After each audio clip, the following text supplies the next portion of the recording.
Salam dostlar, mən Elnur Rəsulov, Azfin Lab'dan. Bugün biz sizinlə tədris etdiyimiz strategiyalar əsasında bir real hesabda ticarət edəcəyik və bizim sistemimizin necə işlədiyini və nəyə əsasən əməliyyat açdığımızı və sistematik tradingin necə istifadə etdiyimizi izah etməyə çalışacaq. Demək, ilk öncə biz bir neçə sistemlərlə ticarət edirik. Onlardan birisi ekranda gördüyünüz sistemdir və bu sistemdən biz yalnız Amerika sessiyasında istifadə edirik. Yəni Amerika sessiyası Bakı vaxtı ilə 18:30-da açılır və həmin vaxtdan təxminən 2 saat ərzində ticarət edirik. Və istər Forex olsun, istər əmtələr olsun, istər valyuta cütlükləri olsun, bu sistemə əsasən əgər qiymət yuxarı həddi, yəni bu rengin yuxarı həddini qırarsa biz alış istiqamətində əməliyyat açırıq və stop lossumuzu, take profitimizi müvafiq olaraq qoyuruq. Aşağı qırarsa isə satış istiqamətində əməliyyat açırıq və müvafiq olaraq take profit stop lossumuzu qoyuruq. Lakin burada önəmli bir nüans var. Bu bazarın deyək ki, hər hansı bir alətdə bu rengi aşağı və ya yuxarı qırmasını təsdiqləmək üçün biz müəyyən filtrlərdən istifadə edirik. Bunlardan da biri korrelyasiyadır. Yəni bir maliyyə alətinin digər maliyyə alətləri ilə korrelyasiyasına əsasən istifadə edirik ki, biz siqnalın dəqiq, yəni doğru olduğunu, false siqnal olmadığını öngörə bilək. Və bundan dolayı biz bugün Euro-USD üzərində əməliyyat açacağıq və Euro-USD üzərində əməliyyat açarkən əgər qiymət bu range'i aşağı qıracaqsa, biz eyni zamanda USD frank valyuta cütlüyünə baxmalıyıq ki, əgər Euro-USD bu range'i aşağı qırırsa, USD frank da range'i yuxarı qırmalıdır. Səbəbi nədir? Çünki Euro-USD ilə USD frank arasında, yəni dollar, İsveç frank arasında 90% negativ korrelyasiya var. Əgər Euro-USD yuxarı qırırsa, USD frank da aşağı qırmalıdır, mütləq şəkildə. Biz o halda Euro-USD-yə alış açırıq. Yox, əgər hər ikisi eyni istiqamətdə gedirsə, yəni Euro-USD də yuxarı gedirsə, USD frank da yuxarı gedirsə, bu zaman bu yanlış siqnaldır və biz o əməliyyata girmirik. İndi hal-hazırda Euro-USD hələ ki, hər hansı bir range qırmayıb və gözləmə mövqeyindəyik. O cümlədən USD frankı yoxlayırıq və baxırıq ki, USD frank da hələ ki, range içərisindədir və gözləmə mövqeyindəyik.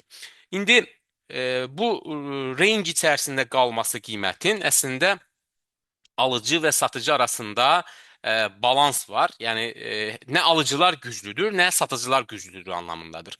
Əgər bir tərəf range qırıb aparırsa, məsələn yuxarı yönlü qırılırsa və qiymət yuxarı gedirsə, bu o deməkdir ki, bazarda alıcılar güclüdür. Aşağı qırırsa isə bazarda satıcılar güclüdür. Demək, qiyməti aşağı aparırlar.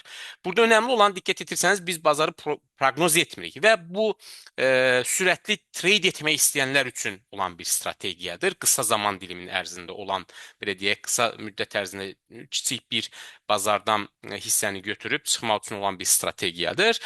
Sadə bir strategiyadır və əsas üstünlüyü ondan ibarətdir ki, tabii həm bazara giriş və çıxış nöqtələrini bizə göstərir və əlavə də olaraq biz bu sistemi müəyyən, belə deyək, o false breakoutları, yanlış qırılmaları filtr edəriksə, yüksək gəlir vermə potensialı olan bir strategiyadır. Təbii ki, risk menecmentlə bərabər. Əgər siz riskləri düzgün idarə etmirsinizsə, hətta sizin 99% belə effektiv işləyən bir strategiyanız olsa, hansı ki, bu demək olar mümkünsüz bir şeydir. Amma olsa belə sonunda itirəcəksiniz. Çünki bazarda sağ qalmanın tək yolu risk menecmentdir. Yəni, hər əməliyyatda nə qədər risk götürürsünüz və nə qədər itirməyi belə deyək, gözə alırsınız. Onu bilmədən hər hansı bir əməliyyat açmaq olmaz. Biz hal-hazırda gözləmə mövqeyindəyik və əgər bizim istədiyimiz siqnal formalaşarsa, biz buradan real hesabda, mən artıq MT5 platformasında hər şeyi hazır etmişəm. Hansı lotla girəcəyim bəllidir, alış və ya satış düyməsinə basacağım da bəllidir və hal-hazırda gözləmə mövqeyindəyik. Əgər bazarda bugün siqnal olarsa, biz əməliyyatı açacağıq. Eyni qaydada bunu GBP USD valyuta cütlüyü üçün də yoxlaya bilərsiniz. İngilis funtu dollar və yaxud qızıl və yaxud euro out, GBP out və s. kimi valyuta cütlüyündə yoxlaya bilərsiniz. Bugün mən euro USD-ni əsas hədəf almışam, onu gözləyirəm və əlavə olaraq bir nüansı da diqqətinizə çatdırım.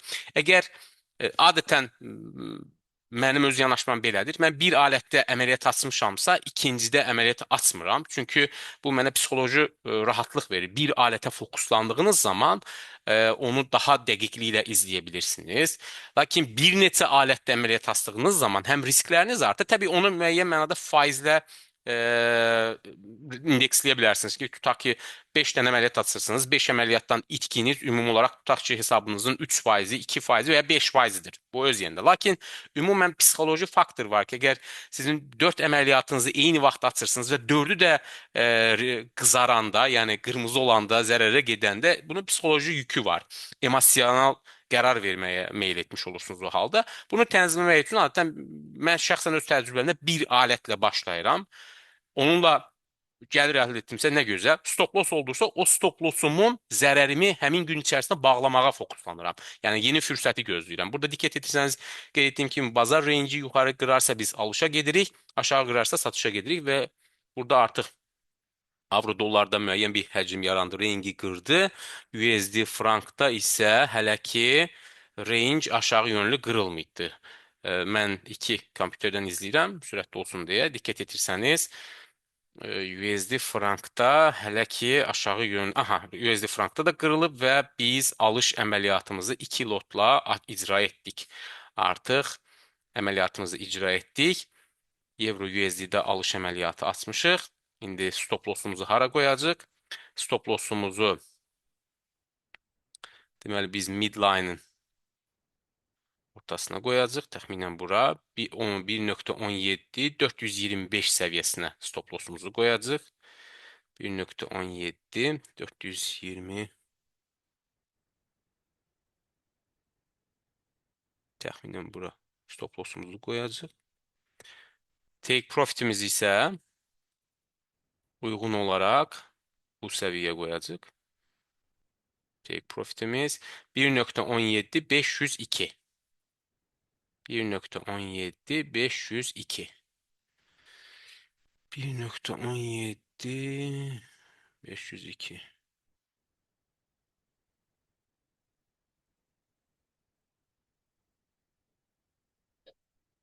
Səviyyəsinə qoyacaq. Təxminən bura. İndi gözləyirik.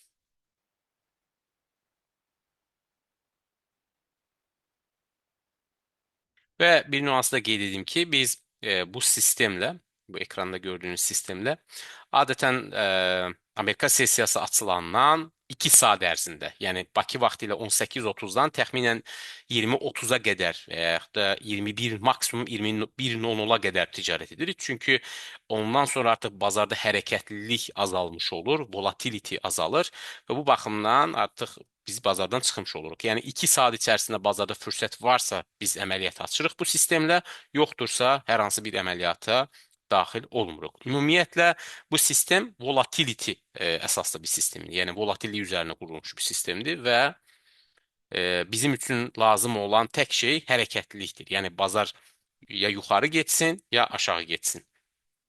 Gözləyirik. Və bir nüansı da qeyd edim. Siz əməliyyat açarkən mütləq şəkildə riskinizi hesablamalısınız. Nə qədər risk götürürsünüz? Hər əməliyyata 1% mi, 2% mi, 3% mi? Təbii bunlar balansa görə dəyişə bilər. Amma istənilən halda məsləhətdir ki, hər əməliyyat açanda balansınızın 1%-ni, 2%-ni, ən aqressiv halda 5%-ni risk götürə bilərsiniz. Hətta 5% də çoxdur. Lakin 1-2% risk götürdüyünüz zaman siz stop loss olsanız belə yenə də bir mənada bu oyunda qala bilirsiniz və davam edə bilirsiniz. Burada önəmli olan faktor qeyd etdiyimiz kimi risk menecmentdir və bir çox traderın etdiyi yanlış buradadır. Çünki onlar əməliyyat açırlar və stop loss qoymurlar. Stop loss qoyulmaması ümumiyyətlə çox böyük bir yanlışdır. Çünki bir saniyə sonra bazarda nə olacaq heç kim bilmir və anidən kəskin bir eniş edə bilər və mən burada böyük zərər edə bilərəm. Lakin stop lossu qoyduğunuz zaman artıq zərəriniz bəllidir. Yəni hər hansı bir hadisə baş versə belə bilirsiniz ki, siz nə qədər zərərə gedə bilərsiniz. Take profit'i bazarı izləyirsinizsə qoya da bilərsiniz. İlk öncə take profit'i də ən az bazara girəndə hədəf müəyyən etməlisiniz ki, harda çıxmaq istəyirsiniz. Lakin siz görsəniz ki, bazarda bir həcm var, güc var, davamiyyət var, hə, o zaman take profitinizi bəlkə də müəyyən mənada sürüşdürə bilərsiniz. Lakin stop lossu qoymusunuzsa, əsla stop lossunuzu sürüşdürməyin, yəni zərərlərinizi artırmayın. Stop loss bu işin bir parçasıdır və stop loss olmayan bir trader yoxdur dünyada. Qeyd etdiyim kimi retail traderların ən böyük yanlışı burada başlayır. Çünki onlar stop lossdan istifadə etmirlər və yaxud da aqressiv risk götürmüş olurlar. Biz hal-hazırda 28 dollar mənfəətdəyik və hələ ki gözləyirik. Euro USD birinci hədəfə çatıb və ən az bura qədər gözləyirik biz.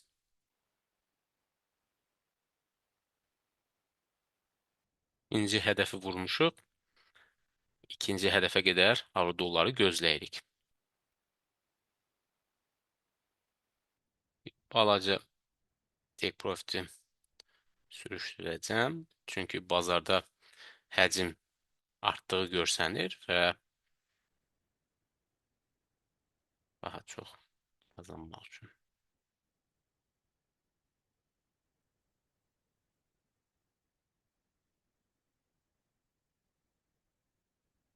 Take profit'i vurmağa çox az qalıb. Hədəflədiyimiz bu səviyyəni. Lakin mən gözləyirəm ki, bu səviyyəni qırıb keçə bilər. Çünki bazarda volatillik artır. Diqqət etirsəniz.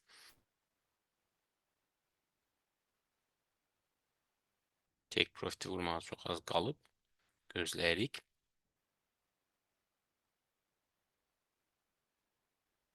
Təxminən 1-2 pips, 4 pips qalıb bizim hədəflədiyimiz yerə çatmasına. Lakin biz take profit'i sürüşdürmüşük. Əslində artıq take profit'imizi vurdu. Bu hissədə vurdu. Biz biraz da qalxacağını düşünürük. Ona görə take profit'i biraz yuxarı çəkdik. Əslində hədəfi vurdu.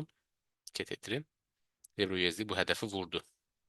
Baxaq görüm, oradan yuxarı gedəcəyini düşünürəm.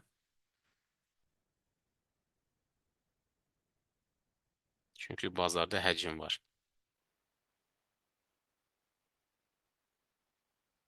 Diqqət etirim.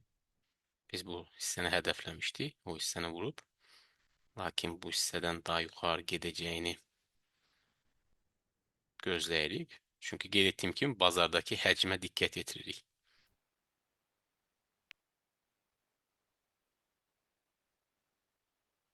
Qiymət tam bizim take profit hədəfinin üzərindədir.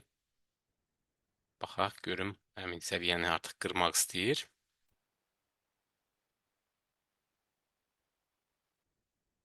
Bu hissədə artıq mən çıxacağam. Çünki USD frank artıq birinci səviyyəni vurdu aşağıdan və Euro USD-dən buradan geri qayıda bilər deyə mən bu hissədən artıq close etməyi düşünürəm. Euro USD frank tam o həddi, birinci həddi vurdu və geri qayıtmaq istəyir çünki.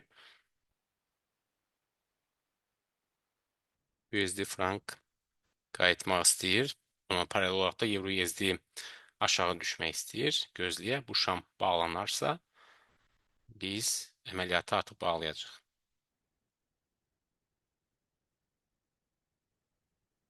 Eğer take profitimizi vurmazsa bu hissədə biz buralarda bağlayacaq əməliyyatı. Getirin. Euro USD bu hissəni vurub. USD frank isə artıq birinci hissəni test etdi və diqqət edin, vurub geri qayıtdı. Hələ də yenidən bu hissəni qıra bilər. Biz Euro USD-də gözləyirik.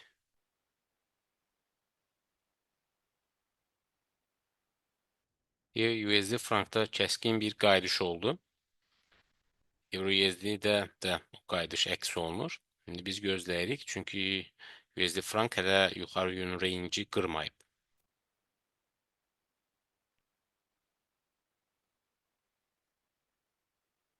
Getirin USD frank. USD frankda range'i vurduqdan sonra qayıtdı dərhal. Əslində mən bunu Demedim ki çıkmalıyam. Sadece geciktim əməliyyatı çıxmaqda. Lakin problem deyil. Çünki USD frank əslində yuxarı rengi qırmayıb. Qırmayıbsa hələ ki gözləməyi. Çünki USD frankda faktiki satıcılar daha güclüdür.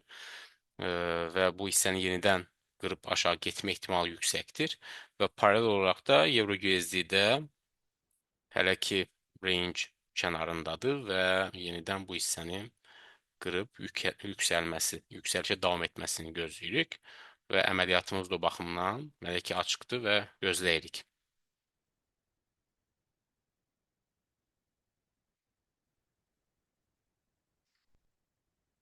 Və xüsusilə bir nüans da qeyd edim.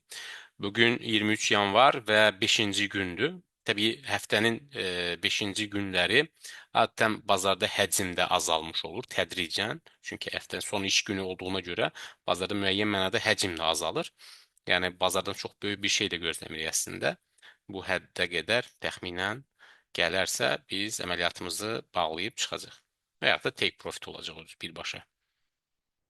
USD frank yenidən aşağı enməyə doğru gedir. Diqqət etirin. USD franka diqqət etirin. USD frank yenidən aşağı qırır rengi. Euro USD-də də yüksəliş. Qeyd etdiyimiz kimi bu iki valyutanı izləmək lazımdır. Mütləq avro dollarda əməliyyat açırsınızsa, hər ikisinin korelyasiyası negativ korelyasiyada olduğuna görə onları izləmək lazımdır.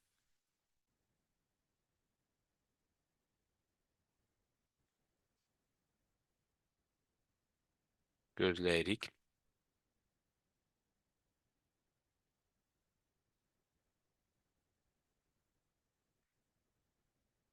Stop loss ola bilərmi? Əlbəttə ola bilər. Və deyilə bilər ki, niyə görə bağlamadın? 80, 90, hətta 105, 102 dollar mənfəətdə idi. Niyə bağlamadıq?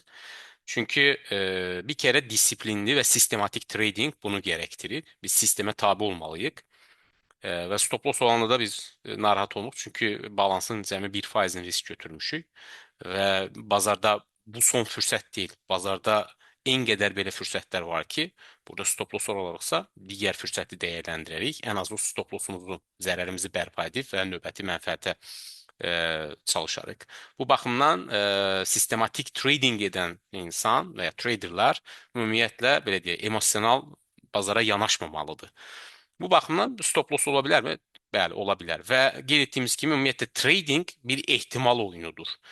Və siz sadəcə yüksək ehtimallı əməliyyatlara girirsiniz və bazar öz işini görür. Və xüsusilə əgər siz strategiyanıza güvənirsinizsə və strategiyanız uzun vədədə sizə müsbət nəticə verirsə, o zaman siz stratejiyə tabe olmalısınız. Qəti şəkildə hər hansı bir emosional qərar qəbul etməməlisiniz. Və biz də gözləyirik. Normalda bizim sistemimizlə birinci take profit həddi vuruldu. Lakin qeyd etdiyim kimi bazarda həcm böyükdür nisbətən, yəni şamların ölçüsünə əsasən volatility var və biz düşünürük ki, ən azı bazar bu likvidlik səviyyəsini götürəcəkdir və gözləyirik.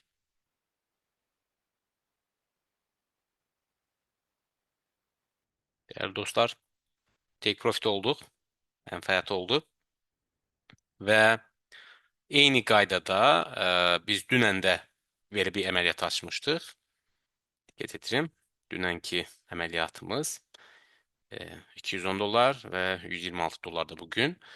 Və əlavə olaraq da dünən də diqqət etirsəniz və diqqət etirin, biz demişdik ki, avro dollarda yüksəliş davam edəcək, çünki bazarda volatility var və həmin o hissəni bizə gərəkli olan hissəni biz götürdük və diqqət etirin, dünən də eyni qaydada biz avro dollar valyuta cütlüyündə həmin bu hissədə alış açmışdıq və bu hissədə də artıq biz take profitimizi götürmüşdük. Yəni sistematik trading belə bir ticarətdir. Siz sadəcə sistem əsasında giriş və çıxış nöqtələrinizi müəyyən edirsiniz, stop lossunuzu qoyursunuz və bazara imkan verirsiniz ki, bazar artıq öz işini görsün. Təkrar edirəm, stop loss ola bilərmiydik? Bəli, ola bilərdik. Və burada önəmli olan bizim sistemimiz win rate'i, yəni take profit sayı daha çoxdur. Stop losslardan daha çoxdur və bu baxımdan da biz artıq orada hər hansı bir narahatçılıq keçirməyik, yəni stop loss olduğumuz zamanda və əlavə olaraq da burada win rate'imiz, yəni daha doğrusu risk reward dediyimiz, yəni nə qədər qazanma, nə qədər itirmə belə deyək nisbəti diqqət yetirin. Təxminən 1-in 1 yarıma və yaxud da ki 1-in 2-yə həddində biz müəyyən edirik. Təxminən burada 1-in 1.78 idi. Lakin bizdə təxminən 1-in 2-yə oldu take profit. Çünki biz take profit'i burada götürdük hətta. Daha da yuxarıda götürdük və 1-in 2-yədən hətta yuxarı. Yəni təxminən 1-in 2-yə. 1 itki risk götürdüyümüz zaman maksimum 1 itki 2 qazanc hədəfləyir. Yəni deyək ki, məsələ $120 mənfəət gözləyirsinizsə, $60 risk götürmüş olursunuz ki, bu da çox balansımızın çox cüzi bir hissəsidir. Yəni 1%, 2%, bəzən 0.5% və bu formatda siz eyni zamanda digər valyuta cütlüklərini də yoxlaya bilərsiniz. Məsələn, İngilis funtu və dollar. Bunda da möhtəşəm bir gediş olub. Diqqət yetirin. Çox gözəl bir hərəkətliyi ilə gedib GBP-USD. Əslində dünən də elə olmuşdu. Çox gözəl bir hərəkətliliyi ilə davam etmişdi İngilis funtu və dollar valyuta cütlüyü diqqət yetirin. Sadəcə burada alış qoyduq və sürətlə getdi. Deyə bilərsiniz ki, bəs niyə bir neçə alətdə açmadıq? Niyə İngilis funtu və dollarda açmadıq? Çünki qeyd etdiyim kimi mən bir əməliyyatı açdığım zaman sadəcə bir alətə fokuslanmağa üstünlük verirəm və bu mənə emosional olaraq rahatçılıq verir. Və tamamilə dediyim kimi bu İnsandan insana dəyişə bilər, traderdən traderə dəyişə bilər. Bir insan var ki, 5 dənə əməliyyat açır. Lakin mənim yanaşmam odur ki, bir alətlə ticarət edib, bir alətlə işinizi bitirdikdən sonra digər alətə keçmək, xüsusilə tradinglə məşğulsunuzsa, psixoloji olaraq daha rahatdır. Belə dostlar, ümid edirəm faydalı olmuşdur və biz bu şəkildə əgər siz də sistematik tradingi öyrənmək istəyirsinizsə, bu bizim tədris etdiyimiz sistemlərdən birisidir və bizim təlimlərimizə qoşulanlar bu sistemdən istifadə edirlər və onlar bilirlər. Və eyni zamanda paralel bizim başqa sistemlərimiz də vardır ki, eyni statistik təhlil əsaslanır bizim bazar analizimiz. Hər hansı bir subyektiv inanc irəli sürmürük və subyektiv analiz, vizual analiz etmirik. Hər hansı belə deyək xətlər, trend xətləri, nə bilim, hər hansı bir patternlar, head and shoulders, baş-çiyin patternu qrafikdə tapmağa çalışmırıq və yaxud da gecikən indikatorlardan istifadə etmirik. Məsələn, RSI, Moving Average, Ichimoku kimi indikatorlardan istifadə etmirik. Biz sadəcə tamamilə sistematik və statistik olunmuş backtest olunmuş sistemlər əsasında ticarət edirik. Qeyd etdiyim kimi, ümid edirəm faydalı olmuşdur dostlar. Əgər sizin üçün də maraqlı olarsa, bizim təlimlərə qoşula bilərsiniz və sistematik tradingi öyrənə bilərsiniz. Sağ olun, təşəkkür edirəm.